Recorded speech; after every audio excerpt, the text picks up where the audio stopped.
Stuart, you say well, like Jake turned back, so that's quite a crucial over. He got a couple of wickets, could have got either way there. Yeah, I mean, these 2 games he's bowled fantastically well for us. I think he's really shown his skill in 2020 cricket on 2 pretty good batting surfaces, and it's something that I think the rest of our bowling attack can really look at and maybe look for something a bit different skill-wise, because his figures over the 2 games have been superb, and hopefully that form can continue for the rest of, well, till the World Cup. Stuart, when you were in the 2020 match, we saw how Australia bossed the game from the start of the night.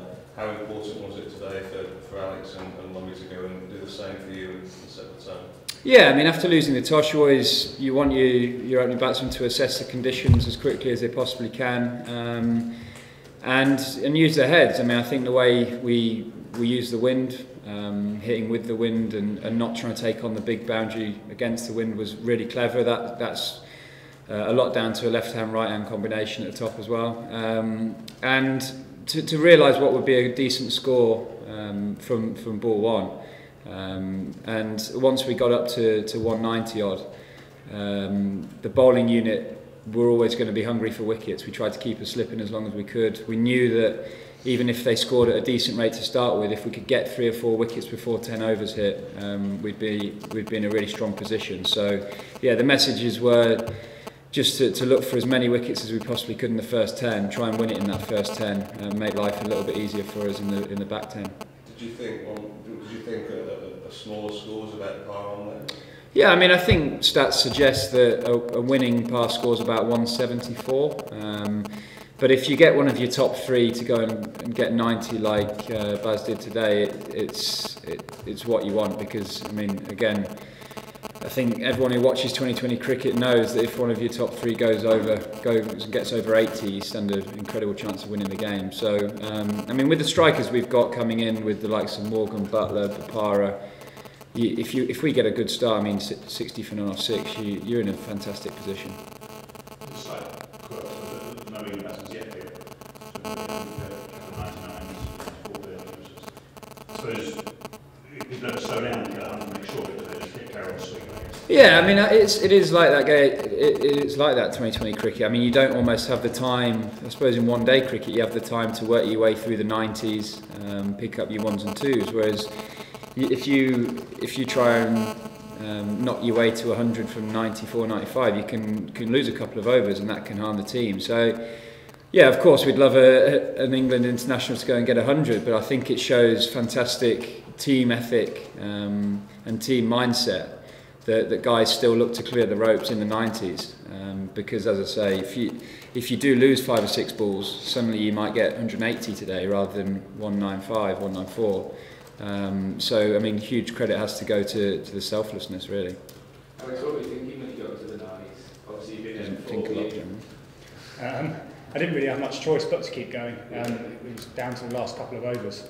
They bowled pretty well at me. I didn't really get going sort of after I got past 80. So they bowled nicely to me at the death, but I was a little bit frustrated not to get over the line today. You've obviously brought Martin Carberry in for the series. Did that spur you on to sort of, there's a bloke sort of at your heels for your spot maybe? I think when you're playing for England, everyone's at your heels. You know, in county cricket, you're always under the pump and playing international cricket, and that's something I've really relished so far in my career. So I try to, treat the series like any other one and just keep doing what I've been doing. Figures in the Championship probably quite disappointing, I guess, but you kept it going well in 2020. Can you put your finger on why the first class season hasn't perhaps gone as well as you might have liked? Not really, to be honest. I'm not going to sit here and make excuses for how I played this year. I haven't really been good enough for Notts. I've tried to not let that affect the way I played for England. I think the T20 mindset and technique is completely different to opening in a 4-day game. So I've put that to the back of my mind when I've had an England shirt on. Unfortunately, that's paid off. Can we read much into this series about the All Blacks dominated by Australia, this much dominated by England, going into the one-day series? Does that mean we've got a pretty close series on our hands? I think it will be a close series, yeah. I mean, both sides have got match winners, there's no doubt about that. Australia got a powerful batting lineup with Warner, Watson, These sort of guys that can strike the ball incredibly well. So I think it'll be an exciting one-day series to watch. I really do. And I mean that's great for the fans. I think there won't be a supporter over the last two 2020 games going home disappointed, having seen the amount of runs and the tightness of the game. So that's one of the most important things. Obviously, for us guys in the England shirt, we want to win as many games as we possibly can. But as I say, the fans will be delighted with what they've seen over the past 4 or 5 days, and I'm sure that will continue into the one-day series. Stuart, the dismissal finish, did that tell you that you perhaps didn't bowl enough short stuff at the end of the day, or was that? I mean, it was obviously a slightly different wicket, and I don't think it was as easy to strike on as the Aegis Bowl. I think that Aegis Bowl just came on beautifully, and you could hit through the line. I always thought that was going to be a danger for him today, that he thought he could continue the way he did at the Aegis Bowl. So we had plans of obviously to go quite heavy, but also just to try and bowl our best ball and let him try and strike it. Unfortunately, it managed to go straight up. Stuart, as an unchanged team today, is that sort of with the 2020 World Cup in line next year, is it sort of an indication that you're going to try and keep a settled team between now and then? I think as a sports team in general, you try and keep a bit of consistency as long as you possibly can. I know that certainly at the international level, I've found it throughout my career. If you get a bit of consistency in a team and you feel backed as a player, you're always going to perform that a little bit better. I mean, you saw England in the 90s when they chop and change. The likes of Hick and Rampakash averaging 27 and 34. You don't see the full potential of players. So if you give guys a proper run and they feel safe in their position, I always think you're going to prosper from that. Obviously, you play Australia an awful lot these days, the way that the schedules are. Do you think the rivalry diminishes because you play so much cricket against them, or do you think it actually adds to it because they want to get revenge, or you want to get revenge if you lose a match?